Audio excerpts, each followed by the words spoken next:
Welcome to This Explainer. Today, we're going on a seriously fascinating journey into how creators, and honestly, how all of us, build meaning. We're going to start from the absolute simplest visual signs, like a little kid's scribble, and work our way all the way up to incredibly complex literary genres. It's essentially the anatomy of meaning making, and understanding how it works will completely change the way you look at art, media, and just everyday communication. So think about this for a second. What do a bubble-breathing dragon, an anime character suddenly turning stark white, and Latin American literature all have in common? On the surface, I know they seem completely unrelated. It feels like a totally random list. But by the end of this explainer, we're going to see exactly how these three seemingly isolated things actually share a very deep, fundamental connection. The answer really lies in the fascinating, almost mathematical ways that human beings construct meaning. Section 1. The Science of Science. How we construct meaning. To figure out that connection between dragons and literature, we've got to start right at the foundation. It's a field called semiotics. Simply put, this is the science that studies signs and how we use them in representation. In the realm of social semiotics, researchers look at how meaning is actually built within our social environments. But on a practical level, it's just the essential tool set that absolutely everyone uses to share ideas. It doesn't matter if it's a toddler holding a crayon for the very first time or a master novelist writing a masterpiece. We take something physical, a sound, a little mark, a color, and we make it stand for something entirely different. Okay, so how does this actually work in the real world? Well, researchers have noticed that even really young kids naturally master this in a three-step process. First, they just experiment with basic visual signifiers, lines, colors, basic shapes. Second, they start using those signs to stand for something else. And third, they shape and order their experience to create a specific intended meaning. There's this fantastic example from early childhood education research about a little boy named Tristan. Tristan drew a bunch of zigzag lines on a piece of paper. Now, to you or me, it probably just looks like random scribbles. But Tristan pointed right at his drawing and said, "This is the wind, this is the lightning." He was purposely infusing those basic zigzags with deep personal meaning. He was using a simple sign to represent a really complex, dynamic force of nature. And it just brilliantly shows that from a super young age, we're basically natural-born semioticians. Moving on to part 2, visualizing extreme emotion. Color as a signifier. So stepping up from just basic lines and shapes, let's talk about color as a semiotic tool. There's this really charming children's fable about a tiny little dragon named Bibble. And unlike other dragons who breathe terrifying, destructive fire, Bibble just breathes bubbles. But they aren't ordinary bubbles. His bubbles actually change color depending on exactly how he feels. They turn bright yellow when he's happy, this cloudy blue when he's sad, and a shimmering purple when he gets scared. In the context of the story, this is a direct, undeniable visual link to his internal emotional state. When another dragon teases him, Bibble's bubbles turn a shy pink and then a deep, embarrassed purple. The color itself is the signifier and the emotion is the meaning. It's a perfect, totally intuitive semiotic system for kids to easily understand feelings.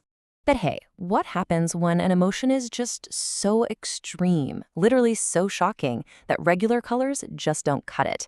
That's where we get the classic visual trope known as color failure. If you contrast Bibble's colorful, expressive bubbles with this animation technique, it's night and day. In color failure, a character gets hit with such overwhelming shock or terror that they instantly turn pale, entirely grayscale, or sometimes pure transparent white. All the color just immediately drains right out of them. It's usually played for laughs, and it almost always leaves the character completely frozen stiff, like a statue. It's this brilliant visual shorthand that instantly tells the audience, yup, this character's brain just totally short-circuited. And you see this trope absolutely everywhere, because, honestly, it's incredibly effective. Let's look at some hilarious examples from popular anime. You've got Midoriya, also known as Deku, from My Hero Academia. His whole body turns white and numb after taking a completely unexpected punch to the groin from a kid. Then you have poor sweet Chio-chan in Azumanga Daioh, who goes completely grayscale after surviving a deeply traumatic, terrifying car ride with a truly terrible driver.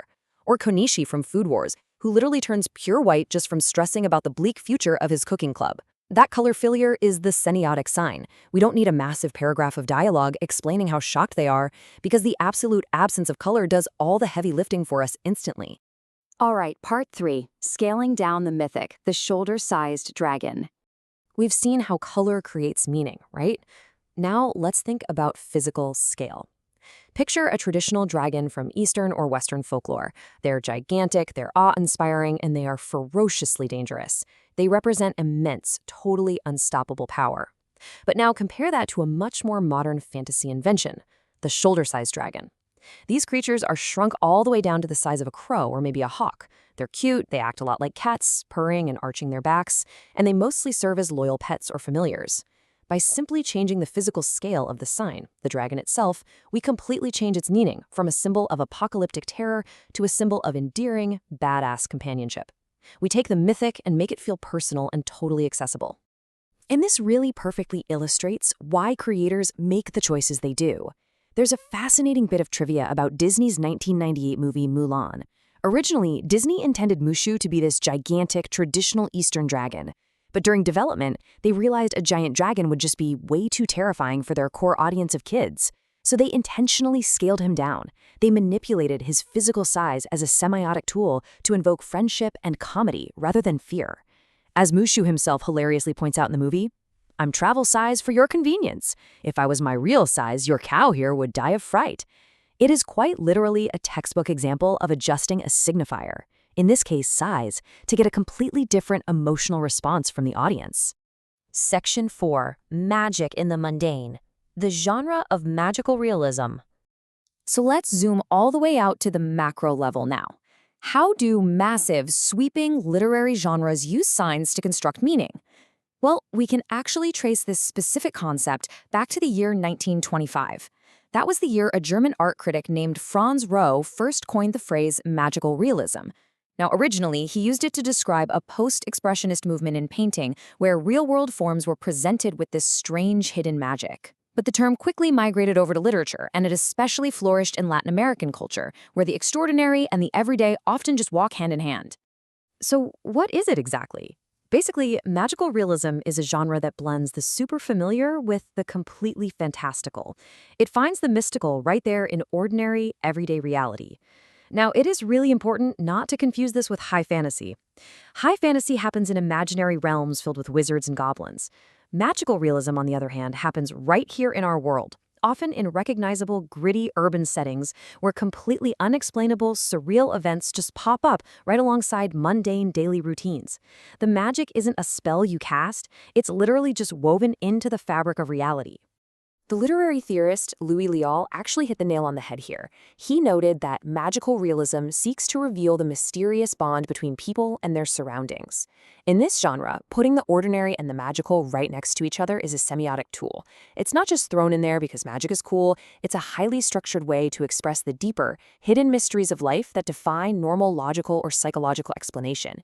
It uses the impossible to shine a spotlight on very real social issues and the darker, more complex sides of the human experience. It forces us to look at our comfortable, familiar reality through entirely new eyes. And that brings us to part 5, revealing hidden truths, why these signs matter. Okay, let's tie this whole thing together. Think about the journey we just took. Signs, like a kid's zigzag drawings, structure our most basic foundational understanding of the world. Moving up a level, visual tropes, like an anime character's color failure, use the total absence of a signifier to communicate instant, overwhelming emotion. Character tropes, like shrinking a terrifying dragon down so it fits on your shoulder, manipulate physical scale to make massive, mythic concepts deeply relatable.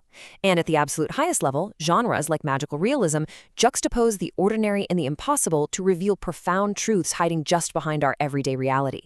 From a little boy's crayon scribble to a bubble-breathing dragon to some of the greatest works of Latin American literature, they are all serving the exact same purpose. They're all just different tools in the human semiotic toolbox being used to build a compelling narrative and share the human experience. Which leaves us with one final, really interesting question to chew on. If the colors we draw, the tropes we love to watch, and the magic we write all reflect our inner realities, what signs are you using to tell your own story? Think about it. Every gesture you make, the clothes you decide to wear, the exact words you choose in a conversation, they are all signifiers. You are constructing meaning every single day, whether you realize it or not. It really makes you wonder about the semiotics of your own life and how exactly you are communicating your truth to the world. Thanks so much for joining me on this explainer, and we'll catch you next time.